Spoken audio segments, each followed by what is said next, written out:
upatanisho. Mwani alikuwa anafungwa mguu wake na kuingizwa ndani ya hema kwa ajili ya kukutana na uso wa Bwana. Amina. Nasi tuna sadaka moja upatanisho, ambayo ni damu ya Yesu Kristo peke yake iliyomwagika pale msalabani. Naomba katika uwepo huo ingia katika maombi kuomba ule upatanisho. Ingia ndani ya dakika 4 kuomba upatanisho wa damu. Riborando sikarando sika, riborando sikarando sika, o rando sika, riborando sika, o riborando sika, riborando sika, o rando sikarando sika, o riborando sikarando sika, o riborando sikarando sika, o rando sikarando sika, o riborando sikarando sika, o riborando sika, o riborando sika, o riborando sika. Oh Bwana, tunauliza upatanisho. Bwana, tunauliza rehema. Bwana, tunauliza upatanisho.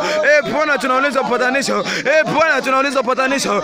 Bwana, tunauliza rehema zako, upatanisho wako Bwana, upatanisho Bwana, kwa damu yako takatifu, kwa damu yako takatifu, kwa damu yako takatifu, kwa damu yako takatifu. O riborando sikarando sika, o riborando sikarando sika, o riborando sika, o riborando sika, o riborando sika, o riborando sika, o riborando sika, o riborando sika, o riborando sika, o riborando